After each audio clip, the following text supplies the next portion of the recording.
Jakom board mar CDF Olago Aluoch osingo ni aguluno pod dhi mana tiyo kaka ne en mopogore gi ng'eto mar doho.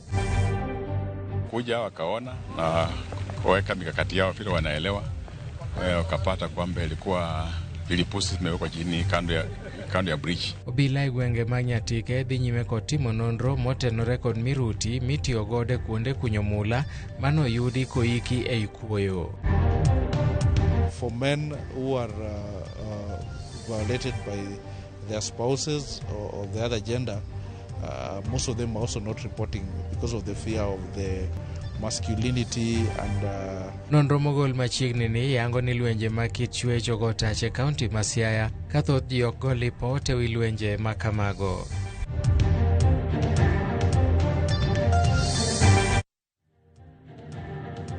Machiegni weche manyien ma ka gi kacha, nyinga Milton Ocheng. Jakom board mar NG-CDF Olago Aluoch koro singo ni gibiro neno ni omenda mag CDF ok owito oko kowacho ni duoko mane doho ogolo ni ochung' chenro mar NG-CDF ok ne oluwore gi chike. Jatelono mane loso e nyasi mar sidho kilese manyien e skund St. Mary's Kibuye oyango ni okawo omenda maromo siling milion e chenro mokawo omenda maromo siling milion 6.7.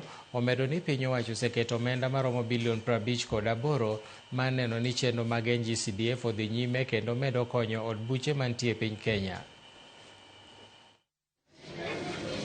The MP, this project. Good morning, everyone. I am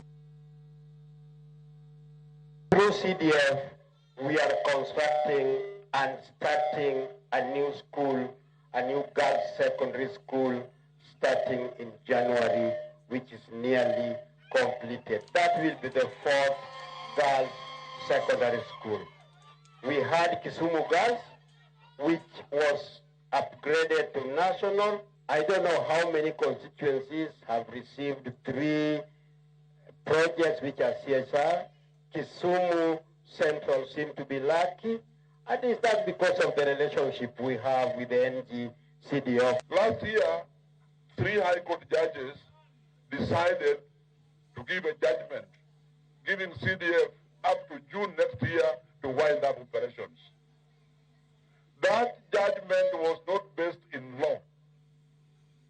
That judgment was influenced heavily by the Council of Governors. As a result of that, the National Assembly appealed. The board appealed. Attorney General appealed. The appeal has been heard, and the judgment is coming up in February next year.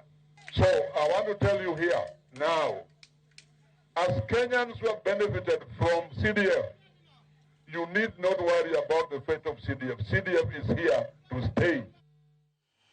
Atamalo 13 mar jopuonj mag JSS lipot yango ni pod gin jopuonjre kata interns ka counties kaka Garissa kod Baringo emotele gi kwan mamalo ma jopuonj ma interns kipimo gi counties mamoko.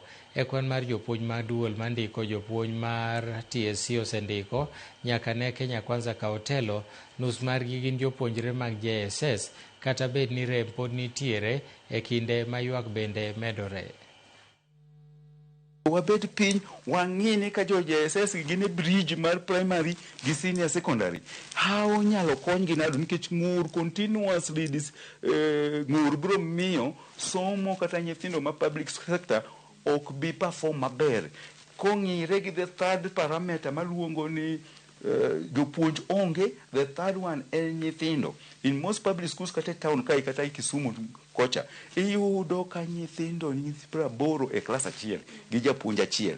Japuonj ni ma en JSS mogul ma be seche moko kata ni ntan ma onge kata medical cover. Idwaro no puonj nyithindo 80 onon kwano gite otim compositions on end. We are giving nyithiwa manie public schools a raw deal. Moko kuom rowere e duond bura mar ODM okwayo kuku mar duond burano mondo wuok kod duol achiel kendo miyogi yo mowinjore gi luw ahinya te kinde ni ma yiero maduong' mabiro medo kayo machiegni. e bwo riwruok margi ma jopuonjre mag mbalariany kod kuonde tiegruok mamalo e kaunti ma Siaya. Rowerego wacho ni josiasa osetiyo kodgi kuom higni mathoth mokalo kendo kinde koro chopo ma nyaka winj duondgi kendo nywandgi e telo masani. Rowerego bende nokwayo josiasa ma Kaluo mondo tie twech achiel kendo ket teko margi e chwalo dongruok ne jopiny e bwo sirkal manywandani ma giwacho ni chiwo thuolo makare ne oganda Luo mondo mi onyag olemo mag dongruok. Ne giloso e sach rombgi ma higa ka higa.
Obila e gwenge ma Nyatike dhi nyime gi timo nonro kotenore kod miruti mitiyo godo e kuonde muocho mula mane oyudi e koiki e kuoyo machiegni gi Olalo ma Osiri e sub-kaunti ma Nyatike odiechieng' manyoro. Jatend obila e sub-kaunti ma Nyatike Juma Londo wacho ni pok giyango ng'at mane nyalo bedo ni noketo mirutino kanyo kendo pod gidhi nyime gi timo nonro.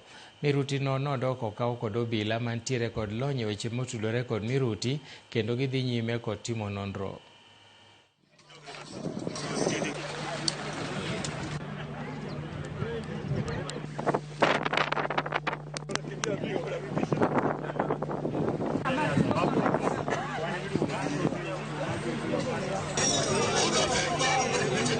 Baruti ma kori golo ka ma koro sirikal okasore golo kani. Baruti ni ok en baruti mwatiyogo ma kawaida ma kata gimbe giwacho. Manenore ni baruti ni wan kaeri gi weche ariyo, nyaka bed ni en wachich ni nyaka bed ni en mar jo China moko mago pap. Baruti ma nyaka ne nyuoma ka an gi higa 32. Pok aneno gima chalo kama. To kawuono wuotho chung' kamoro amora. Nyaka joma ne dhi ohala kaka an akwamo. Hatujafurahia kwa hiyo kitendo ambacho kimefanyika hapa. Wetu wenye wanafaa kuenda biashara ng'ambo ama au watu wa pikipiki ama wagari wenye wanafaa kuendesha wakipita hapa hawajafanya kazi yao. Tulipata report kwamba kwa Samaria Mwema kwamba kuna waya ameona kwa bridge nyekundu ambayo anaona inatoka chini ya mchanga, na tulikuja tukaona ni kweli, tukapata waya inatoka chini ya mchanga kando ya bridge, na hapo tukasemezana na tukaamua tuite wale wanaohusika kuangalia. Tukaita timu ya bomb disposal na timu ya ATPU from Migori. Walipokuja wakaona na kuweka mikakati yao vile wanaelewa, wakapata kwamba ilikuwa vilipusi zimewekwa chini kando ya bridge. Moko kuom jodak mawuok e gwenge ma Ikolomani koro chiwo siem mager ne josiasa mawuok e gwenge mamoko madonjore weche mag kunyo mula Ikolomani. Kaluwore gi jodakgo, donjruok ma josiasa go e wach makamano pod obwogo gi mokalo, to kaluwore ni chenro mar kunyo mula osekelo ywaruok ahinya e kind jodak kod piny owacho, chal ma bende nomiyo ji moko wito ngimagi. Bende giwito oko paro mar jodongo madwaro mondo mi obag romo kendo gi jodak mar kawo pachgi e wi kaka chenro mar kunyo mula ibiro taa. Ningependa Luya leaders muachane na mambo ya Kakamega. Wale wenye wanatoka Bungoma muongee kuhusu mambo ya Mount Elgon. Ukija mtu kama Sifuna, Senator Nairobi, Sifuna talk about Nairobi, not Kakamega. Hapa Webuye hii Webuye Panipepa imeangusha na hawa wazee walikuwa tu. Si walikuwa? Mbona wakuamsha hiyo ni Webuye Panipepa ndio tujue ndio hino watakuja na mambo ya unit. Tunaomba tuachie sasa hii mambo ni digital. Hiyo Webuye Panipepa iamushwe, vijana waingie wafanye kazi. Juu ikiamshwa kuna mzee anaenda kufanya hapo kazi. Hii wazee wamekuja biashara tayari wamekula pesa imeisha wamekuja biashara. Hii quality ya Ikolomani ilianza enzi za wakoloni. Wamechimba kutoka Rostman mpaka Ikolomani na wakawachia pale. Hiyo fumbi ndio Muluya ananusanga kidogo akikula. Mheshimiwa Senator wa Vihiga County Osotsi, tafadhali mambo ya Kakamega watu wa Ikolomani wazungumzie mambo ya Ikolomani. Ni kweli ama sio kweli? Kweli. Same Senator kule Nairobi, Mheshimiwa Edwin Sifuna, tungekuomba mambo ya Kakamega wachie watu wa kule Ikolomani washughulikie. Atamalo 26 mag mine mahigini e kind 15 kod 49 osekale achiedh nade mag lwenje mag kit chwech kokale rocho ratichgi e weche hera. Nonro motim gi Catholic Medical Mission Board wacho ni atamalo 66 ma jok makale achiedh nade makamago okosebedo kago lipot kobila. Wachore ni luoro en achiel kuom gigo mamiyo ok gigo lipode makamago. Jakom mar CMMB e kaunti ma Siaya Hilary Ngeso nowacho ni atamalo 97 mag jok moroch ratich mine gin jogo maging'eyo man kodgi machiegni.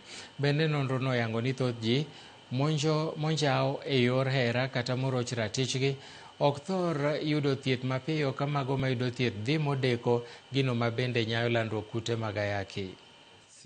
Gross underreporting of these GBV cases.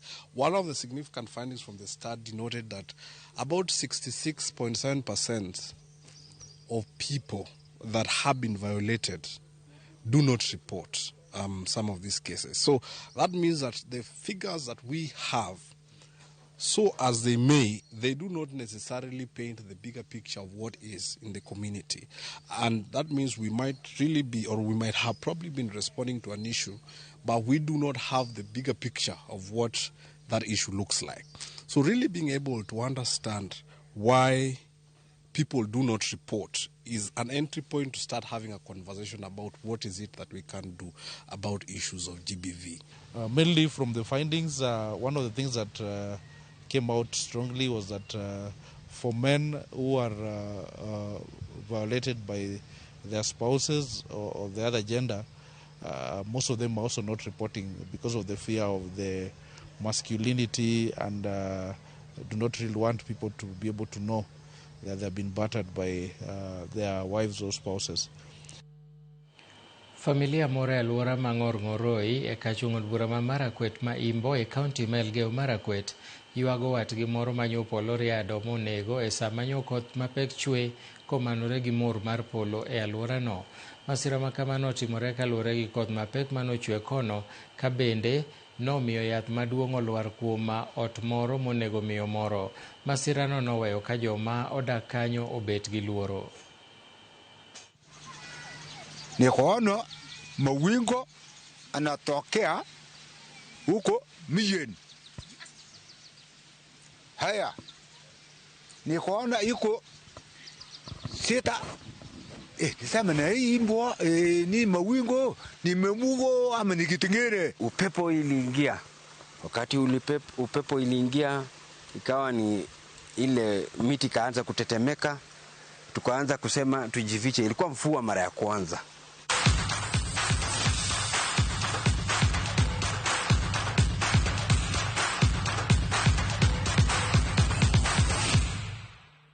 Timbe ang'wen momako thuolo mokwongo e chung' mar timbe lig maduong' mar handball norakore odira nieri e tugo mar lig. Tim mar National Serious